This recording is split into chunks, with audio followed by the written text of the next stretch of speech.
Picture this: April 2nd, 2015, Easter weekend, London, England, Hatton Garden, the heart of London's Diamond District. It's Thursday evening, the start of a 4-day holiday weekend. Businesses are closed, streets are empty, the city is quiet. Deep underground, beneath a nondescript office building on Hatton Garden, sits a vault, a Hatton Garden Safe Deposit Company, a secure facility where jewelers, diamond merchants, and wealthy individuals store their most valuable possessions: gold, diamonds, cash, jewelry, documents, millions of pounds worth of valuables locked in hundreds of individual safe deposit boxes. The vault is protected by multiple security systems: reinforced concrete walls, steel doors, alarm systems, CCTV cameras. It's considered one of the most secure facilities in London. But on this Easter weekend, 7 men are about to break in, and they're not your typical criminals. They're not young, they're not tech-savvy, they're not part of some international crime syndicate. They're old men, pensioners, grandfathers. The youngest is 58 years old, the oldest is 76. They have bad knees, hearing aids, and medical conditions. They should be retired, playing golf, spending time with grandchildren. Instead, they're about to pull off one of the biggest robberies in British history. Over the next 4 days, these elderly thieves will drill through a reinforced concrete wall, break into the vault, and ransack hundreds of safe deposit boxes. They'll steal an estimated 14 to 20 million pounds worth of gold, diamonds, jewelry, and cash. And they almost get away with it. This is the story of the Hatton Garden heist, the robbery carried out by a gang of elderly career criminals, the meticulous planning, the drill that broke through a 50-centimeter thick concrete wall, the greed that led to their downfall, and the police investigation that finally caught them. Let me take you through how a group of pensioners became known as the Bad Grandpas and pulled off one of the most audacious robberies in British history. Hatton Garden is a street in central London, famous for its jewelry shops and diamond dealers. It's been the center of London's diamond trade for over a century. Millions of pounds worth of diamonds, gold, and precious stones pass through Hatton Garden every day. The Hatton Garden Safe Deposit Company sits in the basement of a building on the street. It's a secure vault facility where people can rent safe deposit boxes to store valuables. The boxes are small individual safes built into the walls of the vault. Each box has 2 locks, one for the company, one for the customer. Only the customer knows what's inside their box. By 2015, the facility was old. It had been operating for decades. The security systems were outdated. There were CCTV cameras, but they didn't cover every angle. There was an alarm system, but it wasn't connected to the police. If the alarm went off, it would ring at a remote monitoring company, and they would have to call the police manually. The building itself was even older. Built in the 1940s, it had thick concrete walls and floors. The vault was in the basement, 2 floors below street level. To get to the vault, you had to go through a heavy steel door, down a narrow corridor, and through another steel security door. It seemed impenetrable, but it had weaknesses, and the gang knew exactly where those weaknesses were. The ringleader was Brian Reader, 76 years old in 2015. Reader was a career criminal. He'd been involved in robberies and burglaries for over 50 years. In 1983, he was part of the Brink's-Mat robbery, one of the most famous heists in British history, where thieves stole 26 million pounds worth of gold bullion from a warehouse near Heathrow Airport. Reader had done prison time for that, but he'd never stopped. Crime was his life, his career, his passion. In his 70s, Reader was planning one last big job, one final score before he retired for good. He assembled a crew, not young criminals, not amateurs, experienced professional thieves, men he'd worked with before, men he trusted, men who, like him, were old, but still sharp. There was Terry Perkins, 67 years old, another career criminal with decades of experience. Perkins had been involved in a major robbery in 1983, the Security Express robbery, where thieves stole 6 million pounds. He'd done 14 years in prison for that. There was John Kenny Collins, 75 years old, a lifelong thief specializing in burglaries. There was Daniel Jones, 60 years old, the youngest member of the core gang, but still a veteran criminal. There was Carl Wood, 58 years old, involved in logistics and planning. And there was William "Billy the Fish" Lincoln, 60 years old, a getaway driver and lookout. Later they recruited Hugh Doyle, 48 years old, to help with the physical labor. 7 men, combined age over 400 years, combined criminal experience centuries. They called themselves professionals, and they were about to prove it. The plan was simple but required meticulous preparation. They would break into the Hatton Garden Safe Deposit Company over the Easter holiday weekend, when the building would be empty for 4 days straight. They would drill through the concrete wall of the vault, climb inside, and ransack as many safe deposit boxes as possible. But how do you drill through a 50-centimeter thick reinforced concrete wall? You need the right equipment, industrial drilling equipment, a Hilti DD350 drill, a massive powerful machine used in construction to drill through concrete and steel. It's heavy, loud, and designed for serious work.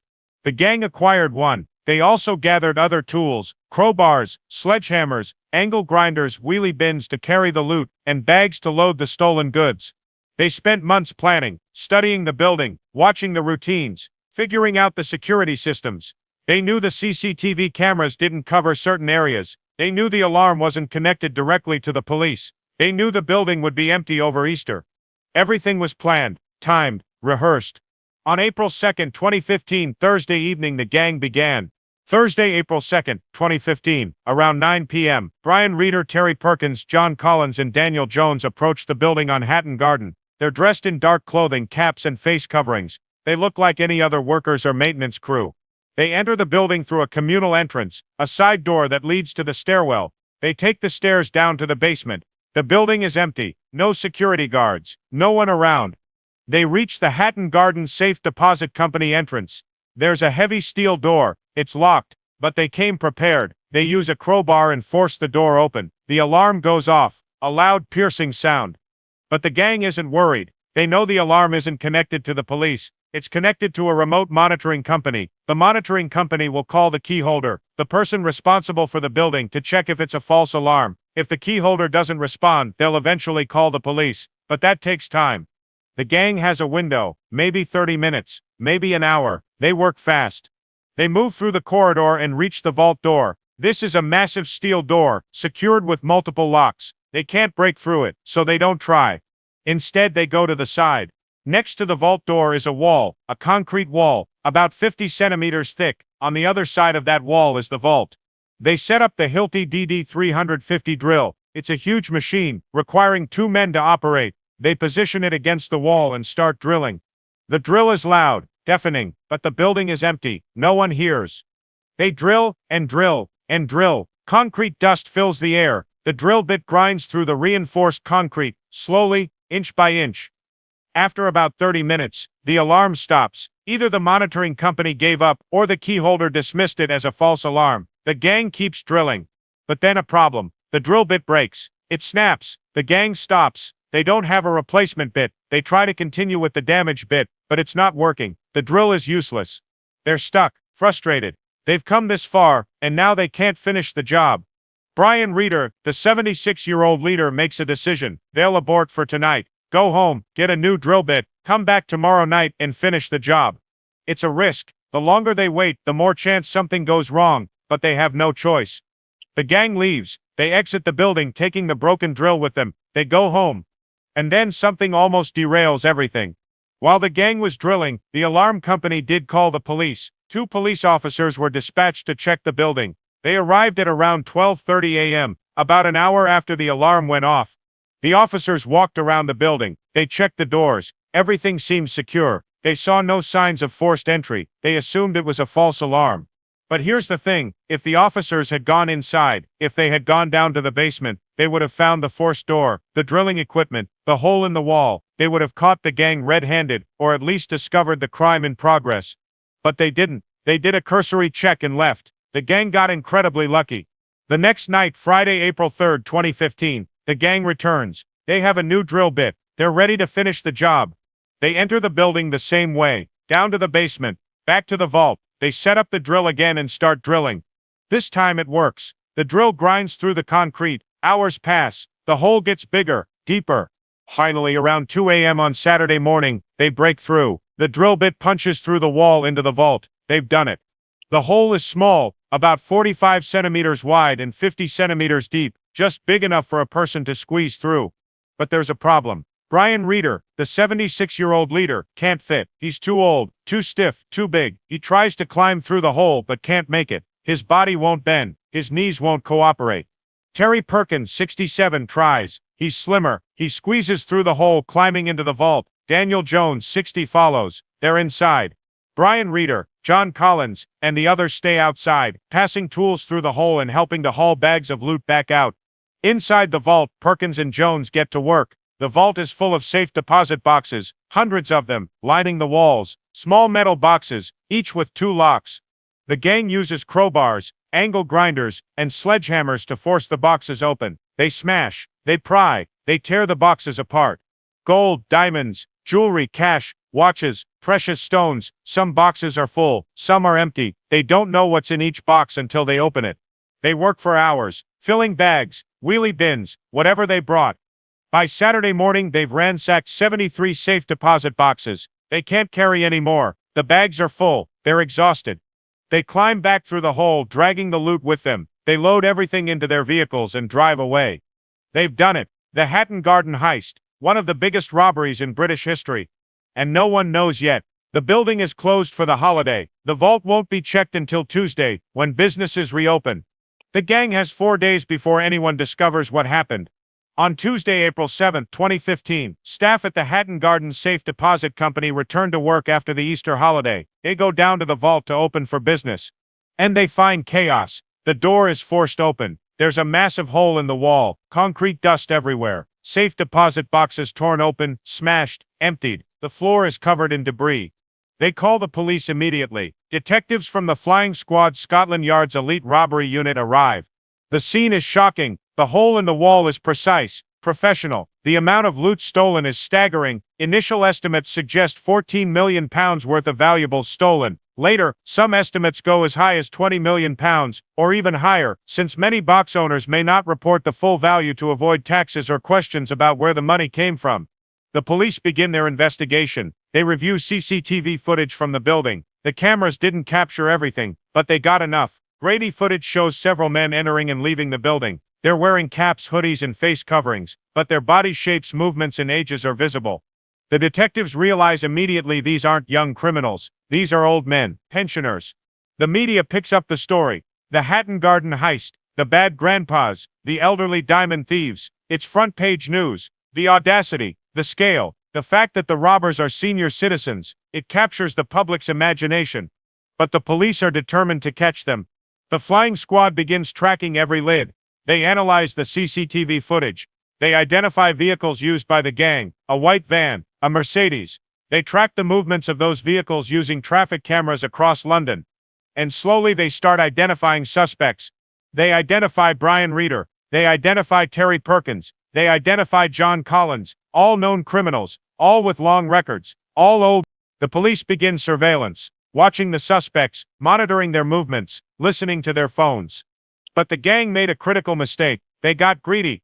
After the heist, the gang met to divide the loot. They went to a pub. They went to each other's homes. They argued about how to split the money, who did more work, who deserved a bigger share. And they talked on phones, in cars, in places the police were listening. The police had planted listening devices in some of their cars. They recorded conversations, and in those conversations the gang incriminated themselves. They talked about the heist, about the loot, about what they stole. But the gang also made another mistake. After dividing the loot, they needed to dispose of the evidence, the bags, the tools, the empty jewelry boxes. Carl Wood and William Lincoln drove to a remote area and dumped bags of evidence in a ditch, but they were seen. A passerby noticed them acting suspiciously and reported it. Police found the bags, inside jewelry boxes, crowbars, tools, and other evidence directly linked to the heist. The net was closing. On May 19, 2015, just over a month after the heist, the flying squad moved in. Early morning raids, police smashed through doors at multiple addresses across London. They arrested Brian Reeder, Terry Perkins, John Collins, Daniel Jones, Carl Wood, William Lincoln, and Hugh Doyle. 7 men, all caught. Police searched their homes. They found stolen jewelry, gold, cash, tools, evidence everywhere. At Terry Perkins' home, police found a hidden stash of gold and jewelry worth millions of pounds, buried under the floor. At Daniel Jones' home, they found a bag full of gold and diamonds. The gang was caught, red-handed. The trial began in late 2015. The evidence was overwhelming. CCTV footage, recorded conversations, physical evidence, stolen goods found in their homes. One by one, the gang members pleaded guilty or were found guilty. Brian Reeder, 76, pleaded guilty. He admitted his role in planning and executing the heist. Terry Perkins, 67, pleaded guilty. John Collins, 75, pleaded guilty. Daniel Jones, 60, pleaded guilty. Carl Wood, 58, was found guilty. William Lincoln, 60, pleaded guilty. Hugh Doyle, 48, was found guilty. The sentencing was harsh. The judge showed no leniency for their age. Brian Reeder 6 years and 3 months in prison. Harry Perkins, 7 years. John Collins, 7 years. Daniel Jones, 7 years. Carl Wood, 6 years. William Lincoln, 7 years. Hugh Doyle, 21 months suspended sentence as he played a minor role. For elderly men, these sentences were devastating. In their late 60s and 70s, spending years in prison meant they might die behind bars. And indeed, in 2018, Terry Perkins died in prison at age 69. He never got out. But there was still one problem. Most of the stolen loot was never recovered. Despite finding some jewelry and gold in the gang's homes, the police only recovered a fraction of the stolen goods, around £4 million out of an estimated 14 to 20 million pounds. Where's the rest? Hidden, buried, possibly melted down and sold, the gang members refused to say. In 2018, the police took the unusual step of launching a proceeds of crime case, demanding the gang pay back what they stole. The court ordered them to pay back millions of pounds, but most of them claim they have no money. They're broke. The money is gone. No one believes them. Investigators suspect the loot is hidden somewhere, waiting for the gang, or their families, to retrieve it after they get out of prison or after they die. The Hatton Garden heist became legendary. It's been the subject of multiple books, documentaries, and films. In 2017, a film called The Hatton Garden Job was released. In 2019, another film, King of Thieves, starring Michael Caine as Brian Reeder, told the story. The heist captured the public's imagination because of the sheer audacity and the age of the criminals. These weren't young tech-savvy hackers or violent gangsters. They were grandfathers, pensioners, old-school criminals who used drills, crowbars, and brute force. It was a throwback to a different era of crime. No computers, no cyber hacking, just planning, tools, and guts. But it also exposed the weaknesses in security systems. The Hatton Garden Safe Deposit Company had outdated security. The alarm system wasn't directly connected to the police. The CCTV coverage was incomplete. The building was old and vulnerable. After the heist, security was massively upgraded, but the damage was done. The facility never fully recovered its reputation. Many customers lost everything, and some were never fully compensated. The gang members are now old and broken. Brian Reeder, now in his mid-80s, was released from prison in 2018 after serving part of his sentence. He's frail, in poor health, and under constant surveillance. John Collins was released in 2019. He's in his 80s, living quietly, refusing to speak to the media. Daniel Jones is still serving his sentence or recently released, depending on parole. Carl Wood was released and is living under monitoring. Terry Perkins died in prison in 2018. He never revealed where the money was hidden. William Lincoln has served his time and been released. The stolen loot, most of it, remains missing. 14 to 20 million pounds worth of gold, diamonds, and jewelry, hidden somewhere, buried, stashed, waiting. Investigators believe it's still out there, maybe buried in a garden, maybe in a storage unit, maybe with family members who know where it is but won't talk.